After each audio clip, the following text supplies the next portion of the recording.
quarantine life has got my hair looking rough.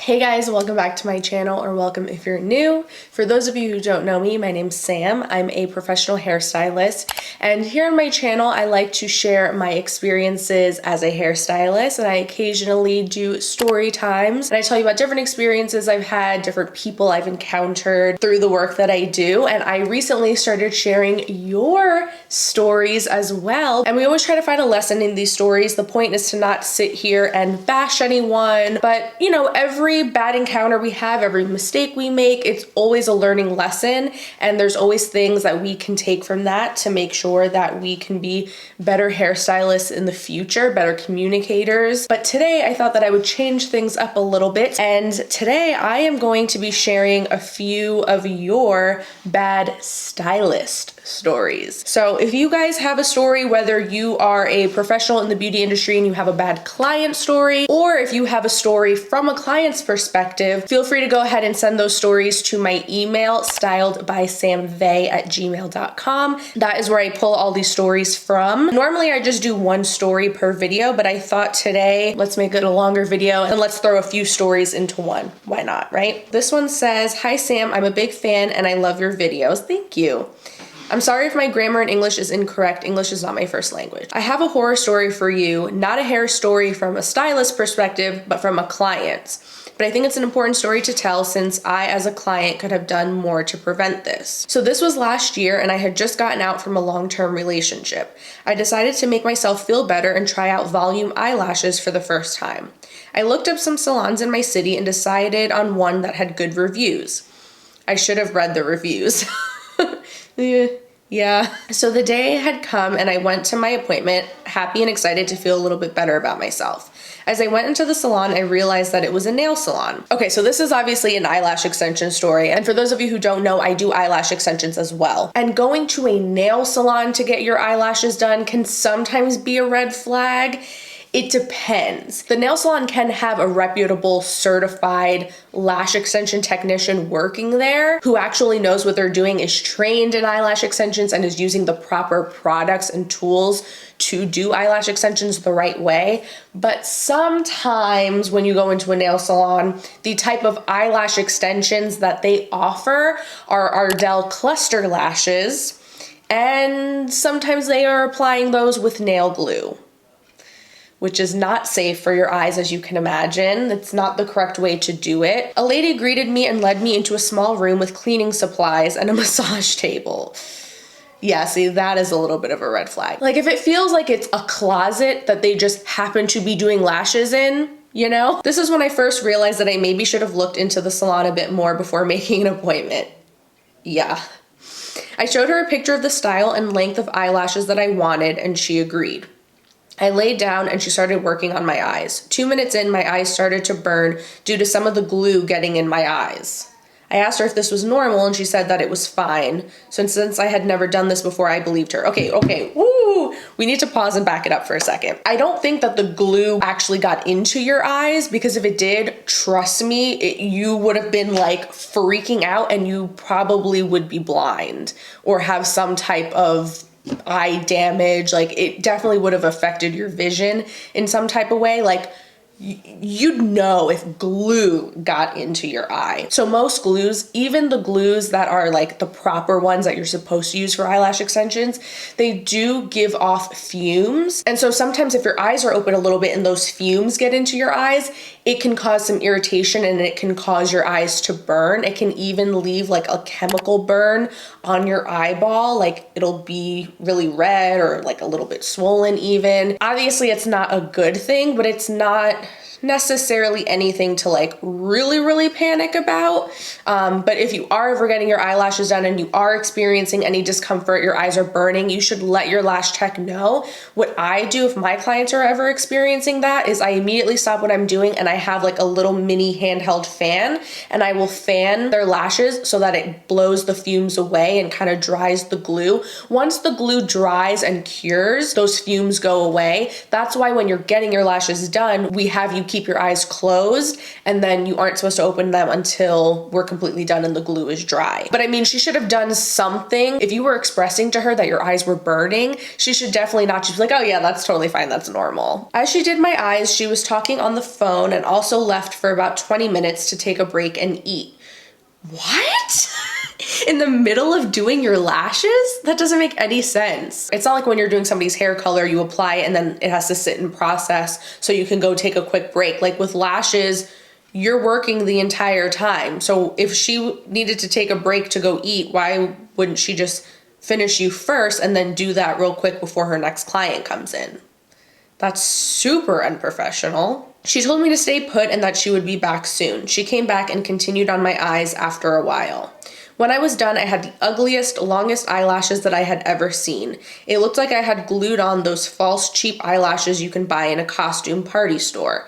I paid and went home. And see, I feel like both people are kind of to blame in that situation because, I mean, the lash tech definitely should have done a better job doing a consultation with you. Like, you just showing her a picture of what you want and her being like, okay, is not enough. Like, when I'm consulting with a lash client and it's their first time, first of all, if somebody comes in and they want volume and they've never had lash extensions before, I usually suggest they do something more natural, because the first time you get your lashes done, it can be like really extreme. But then after you've had them for a while, you get used to them and then you want to go fuller and longer over time. So that's number one. But I also look at their natural lashes. Most people shouldn't be able to have extremely long, thick, full eyelash extensions because most people's real natural lashes just can't support the weight of that. And if she's doing something that's too long and too heavy for your natural lashes to handle, that's going to cause damage eventually. Also, she should have really been looking at your eye shape and making sure that she's giving you a shape and style and length that flatters your face and your eyes. And she should have asked more questions to really get a better feel for what you want. The thing too is that everybody's face is so different. Everyone's eyes are all so different. So you can look at a picture of someone else's lashes and think, wow, that's really beautiful. That's what I want. But it's going to look different on you. Maybe that person has more almond eyes and yours are bigger and more round. Maybe their eyes are further apart than yours are. So, I mean, it's definitely mostly the lash tech's fault, but I think as clients, we all need to be more aware as well and do a little more research. I mean, like she said, she should have read the reviews and looked into the place a little bit more. But also, like, nowadays with social media, it's so important that when you find a salon or a particular person that you want to go to, look online at their social media, look at pictures of their work. There are some lash techs that's just their style and all they know how to do is those really thick, heavy, fake looking lash extensions. So if that's what you're seeing and that's not what you want, then that's probably not going to be the lash tech for you. 3 days later, my left eye began to hurt and my eyelid had swollen up. Ooh. I went to my doctor and he told me that I had gotten a sty due to bacteria. The weird thing is that I took good care of my eyes. I had not used any makeup and I had cleaned the eyelashes thoroughly in the morning and before bed. So dirt, oil, makeup, dead skin cells, all that kind of stuff that's on our face. There's now a foreign object above your eyes that is going to be able to hold on to that stuff even more than what your natural lashes would. So it's really important to make sure that you're following your lash tech's aftercare instructions, you're keeping your extensions super clean, because otherwise you can end up getting a sty or some other kind of bacterial infection. She said that she was doing that, and I totally believe her because, I mean, based on everything else so far, it sounds like this lash tech wasn't the best and the most qualified. And there's a few things that can cause like eye irritation from eyelash extensions that are the fault of the lash tech. So maybe she accidentally got some of the lashes glued to your skin and it's causing a reaction. Maybe she glued some of your eyelashes together. The thing with eyelash extensions is the lash tech is supposed to go through and isolate every single one of your real eyelashes and then glue the extension onto your real lash. So none of your real lashes should be getting glued together. Nothing should be clumped up. Even if you're getting the really thick, full volume extensions, all of your natural lashes should all still be separated from each other. Eyelashes all have their own individual growth cycle. And so what they do is just like the hair on our head, they grow, they rest for a while, and then they eventually shed and the extension falls off with it. And then once one natural lash falls out, a new baby lash is growing in its place. So if you have natural lashes that are all glued together and stuck together, it's interrupting that growth cycle. And so some lashes that are trying to come out might be pulling on lashes that aren't ready to come out yet. And so that can cause irritation and pain, or you could have some type of allergic reaction to either the extensions themselves or the glue that was used, or maybe the lash tech's tools weren't cleaned properly between clients. And so you could have possibly gotten an eye infection that way, or the lash tech's hands could have not been cleaned properly. I mean, if she kept stopping and was taking breaks, was she making sure to sanitize her hands every time she'd start working on you again? 2 weeks went by and my eye was still swollen. I kind of looked like Quasimodo with long eyelashes. Oh, see, at that point, anytime you're having any kind of issue with your eyelashes, you should reach out to your lash tech. Go in person and show them your eye, or send them a photo. And if you are having an irritation, they should remove those lash extensions for you for free. This is when the shedding began. I was in the shower when I felt something on my chin. It was a cluster of eyelashes. I got out of the shower and found a big gap in the middle of my eyelash extensions on the left eye. It looked crazy. After having the extensions for 3 weeks, almost every eyelash on my left eye was gone, leaving only a big red bump on my eyelid. My real eyelashes were gone as well. I went to the salon and another woman helped me get the rest of my eyelash extensions off, leaving me with 3 real eyelashes on the left eye and 7 on the right eye. It took about 4 months for my real eyelashes to grow out again. Okay, so she did end up going back. That's good. If it were me, I would have went back sooner. Like, as soon as you notice any kind of pain or discomfort or redness, that's when you should have reached out to the salon and had them removed. And them all just falling out like that, that's just, sometimes our body will just do that. If there's any kind of bad reaction happening, our body just wants to shed to just get rid of whatever that foreign object is that's causing the discomfort and the irritation. But I'm happy to hear that even though it took 4 months, but at least all of her real eyelashes did grow back. I revisited the reviews on their page and saw that the good ones were from clients who had done acrylic nails. There were only 4 reviews from clients who had gotten eyelash extensions, and they were all bad. They mentioned inexperience, bad hygiene, ugly eyelashes, and also one client mentioned an eye infection.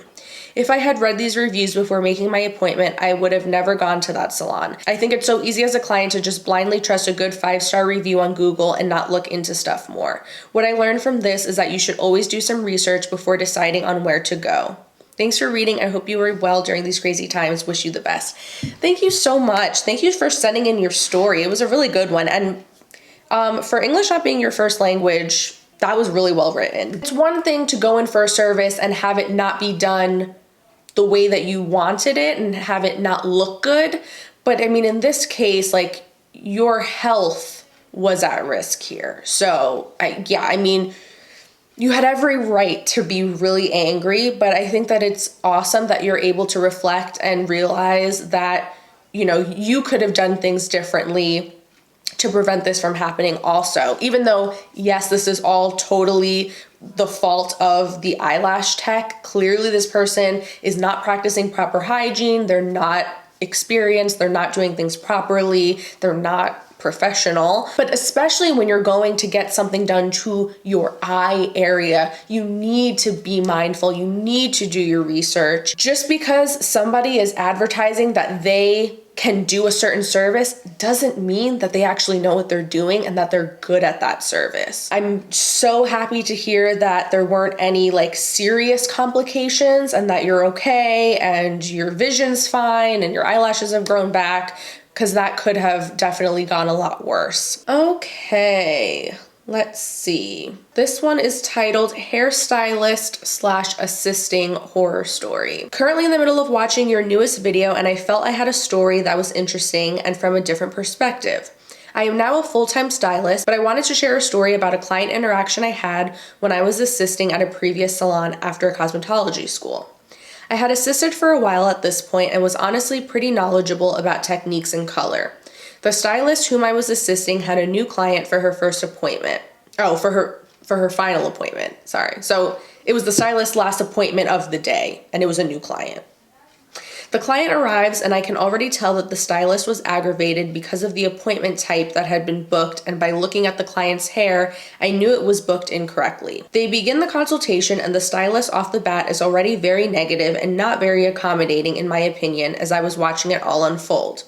Instead of explaining the process to the client, the stylist just repeatedly told her, "No, that won't work, I can't do that." They continue the consultation for a good 15 to 20 minutes and finally decide on doing a test strand to see if the client's goals are even achievable. At this point, the stylist with whom I was assisting is pretty much done with this client and just goes to the back to leave me to handle the remainder of the process. I was mortified. I didn't feel I was in a position to take over the appointment because it wasn't my client, but I was so unhappy with the way the client was being treated. After the test strand had processed, I had to go back and get the stylist to come back out to speak with the client, unwillingly, might I add. I could tell how uncomfortable and irritated the client was and tried my best to explain things as we went and answer any questions she had. I took her back to the shampoo bowl and shampooed and conditioned her hair, and I explained to her why I thought the stylist wouldn't be able to achieve her goal today. As I'm speaking to the client, I noticed she totally understands the process and isn't concerned with pricing at all. She felt she was just brushed off because the stylist didn't want to perform the service. And worst of all, the client felt the stylist didn't want to perform the service because of her hair texture.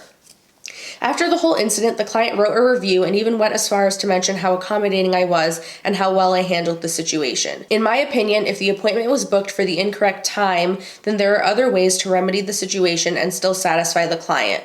The stylist could have offered to do a test strand and reschedule for a day they would have more time. She offered no alternatives to the client and didn't seem to care whether she was satisfied or not.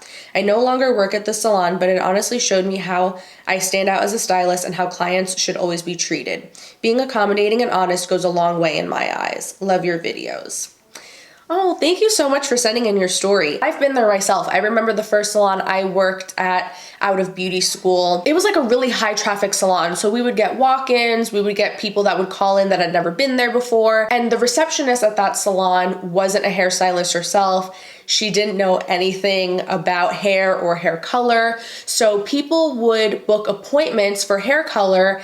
And obviously, I mean, they don't really know what it is that they need done. They don't know how much time is needed. And the receptionist doesn't necessarily know either. So there'd be often times where somebody would be booked for a rather short appointment slot, maybe like, only 1 or 2 hours. And then they'd come in, sit down, say what it is that they wanted, and it turns out that what they're asking for is actually gonna take like 4 or 5 hours. And then it's a little bit frustrating for you as a stylist, but for the client as well, because they came in thinking that they're gonna get their hair done, but you don't have enough time to do it, so now you have to kind of like let them down or find an alternative. And yeah, I mean, it's an annoying situation to be in. I understand, like, after working a long shift, you have this last person come in and you're tired and irritated, but you should never talk down to a client or make them feel unimportant. And you shouldn't treat them that way even if they've been coming to you for 10 years, but you especially shouldn't treat somebody that way if it's their first time coming to you. I always stress in my videos how important thorough consultations are. I mean, even with the eyelash extensions like we just talked about, find out what it is that they want done and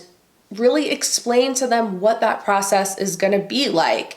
And if it isn't achievable, you need to explain to them why. Don't make them feel like you're just blowing them off or because you just don't feel like doing it or you just don't want to do their hair for whatever reason. These are the kind of moments that are going to set apart the really good, successful stylists from the mediocre ones. You as a stylist might not even be that good at hair, but if you are good at handling situations like this, if you are good at communicating with your clients, if you're always honest with them, if they feel really comfortable coming to you, you are going to make it so much farther than the other stylists who maybe are really good at doing hair but don't know how to handle these kinds of interactions. Any future stylists out there, keep that in mind. This next story is titled Prom Disaster. It says, I'm actually an esthetician now for about 5 years, so I totally understand the pressure of being on the floor with a guest.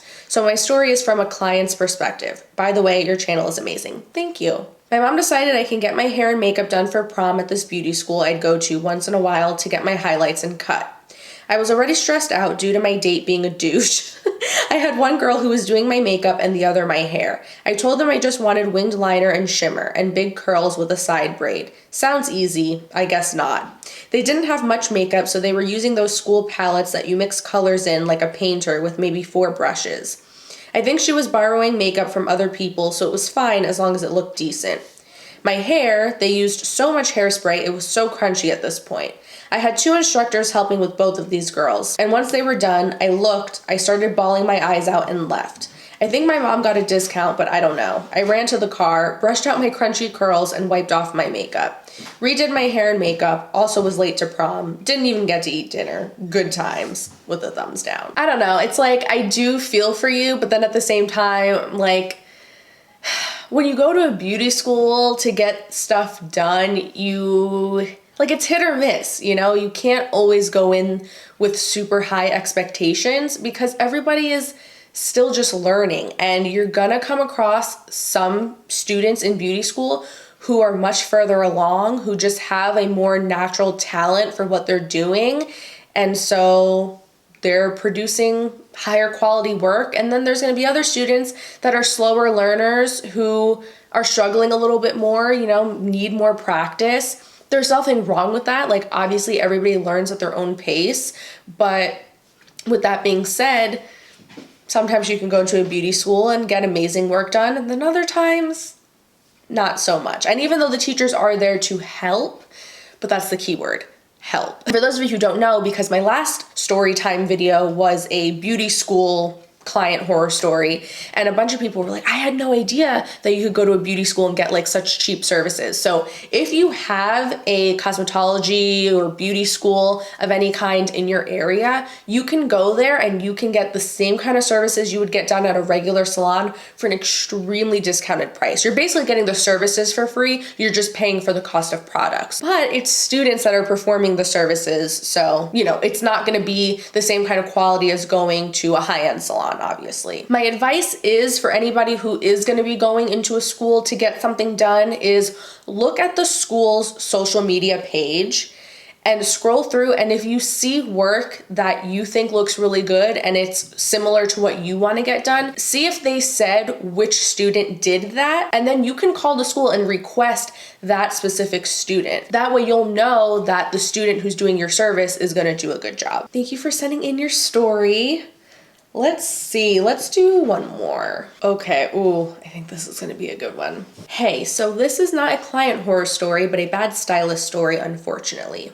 I have light auburn hair and it turns blonde when I'm exposed to sunlight, but it always seems like a band between my ends and roots, so all my life, everybody thought I had dyed my hair. Last year of high school, I went to a local stylist that some of my friends recommended and wanted to bleach my hair. I specifically told him that I did not, in any circumstance, want platinum hair. I only wanted my whole hair to be the same color as my ends. Now I understand that all he needed to do was bleach my hair with 10 volume and wait only around 10 minutes, then wash and tone it. But at that time, I did not have that kind of knowledge and only said what I wanted, and he agreed by saying it would be really easy to achieve since my hair was naturally light. No problems so far. He mixed the bleach and started applying it first to my roots, then my ends.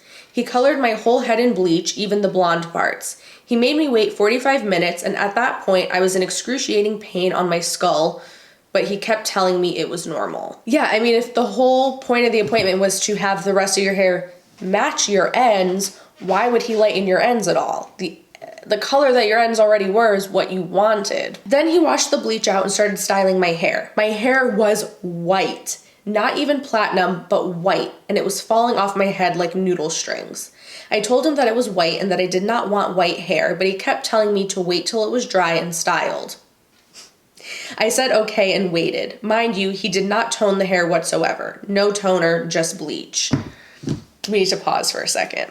First of all, I've experienced that before. I've done a client horror story on that experience where I was doing a lady's hair and I was only like halfway through blow drying her hair, and she was like stopping me and telling me that she hated it and didn't like the color and it was looking too dark.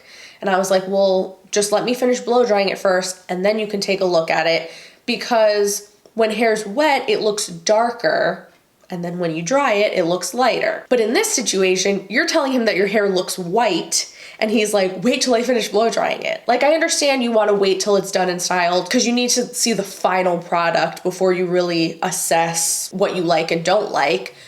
But if your hair's looking too light, it's not gonna look any darker once it's dry. And the fact that he didn't use toner is really concerning. So whenever you're trying to make the hair lighter, and especially blonde, you have to use bleach. Not always, sometimes you can do color, but anyway, typically you're gonna use bleach, right? And what that's gonna do is it's just gonna like remove the pigment from your hair. But what you're gonna be left with is a yellow color. It's gonna look really unnatural. It's gonna be very warm. So then you use a toner, which is a demi-permanent color, to counteract those yellow tones, and then that's what's gonna give you a nice neutral blonde, like whatever kind of tone it is that you're looking for. When you see people who have white blonde hair, right, you have to lighten the hair to the point where it's like a pale yellow, and then you use a toner to kind of neutralize those yellow tones so that it appears white. But in this case, he bleached her hair so much that he removed all of the pigment from her hair. So a toner wasn't even needed because there was no yellow even left there. Does that make sense? So if you bleach the hair that much, that's not good. That means you've completely stripped it 100% and it's just like dead hair at this point. Hence why it was falling off her head like noodle strings. And I mean, not only is that bad, but especially because you specifically said you did not want platinum blonde hair. You didn't want it to be that light.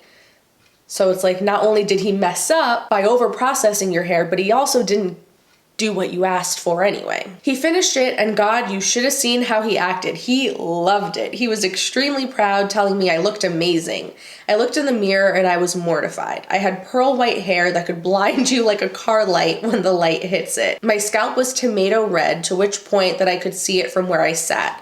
I again told him that I did not want white hair and my scalp was hurting really bad. He told me it would wash off. He told me the bleach would wash off. Not kidding here. And my scalp would be fine in a few days.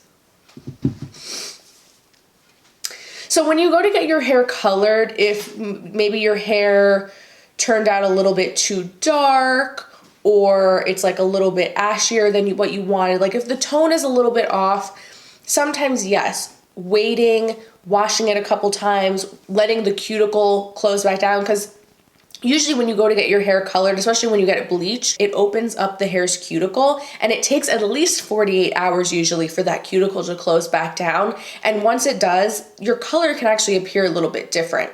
And then of course, washing it is going to change the color a little bit too. But in this situation, when it's been bleached so much that all the pigment has been stripped, like that's it, it's done. Maybe he really did love it. Maybe he was just putting on an act so that you would feel better about it.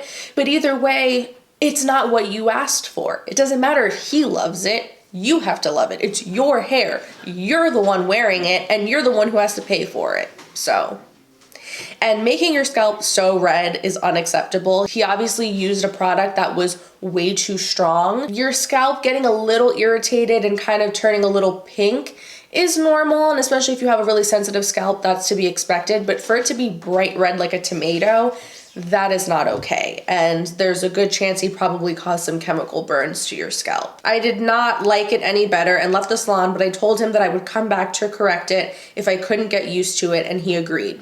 I had to go to the ER because of my head, and the doctor told me I had severe chemical burns and asked if I did this myself. I told her I went to a stylist and hospital police became involved and wanted me to give the salon's address. See, like I said, I knew, like, if her head was that bright red, I've had chemical burns on myself that were done to me by a professional hairstylist, and it is really, really painful. You essentially have like open wounds on your head and then they scab up and get crusty and it hurts and then it gets itchy and your scalp's flaky and it's so gross. The next day I went back to the salon and explained everything to the stylist and wanted him to correct his mistake. I was naive back then and I was being as polite as possible, thinking there should be something I didn't know. He slathered blonde permanent hair dye on my head and called it a day and wanted me to pay for what he did. Oh, hell no. First of all, why would he put permanent color on your hair? That is unnecessary. At this point, your hair has been so stripped and permanent color is just way too harsh and it's not gonna hold. Permanent hair color molecules are a lot smaller so that they can drive deeper into the hair, which is what makes it permanent. It's going deeper into the hair cuticle. Whereas demi-permanent or semi-permanent color, the molecules are a lot bigger. So demi-permanent doesn't go in as deep and semi-permanent doesn't even go in at all, just stains the outside of the cuticle. When your hair has been processed so much and it's so light like that, those small permanent color molecules are gonna just fall right out of the hair because the hair shaft is so damaged and the cuticle is just so compromised. There's nothing there. It's so porous and just blown open. There's nothing holding the color in. So permanent color is actually the worst thing to use because it's not gonna be permanent. It's actually gonna last the least amount of time. What he should have done is fill your hair with a demi-permanent color to darken it a little bit and then done some kind of conditioning treatment or an Olaplex treatment or something on you, and it should have been 100% free of charge because that was his mistake. I told him again that I was only here because there was a mistake the first time and he agreed to correct it since it was not what I wanted. He started yelling at me to pay. I only said I will stop anyone I know who even considers coming in, that you can be sure of, and left the salon. When you go to get your hair done, most salons have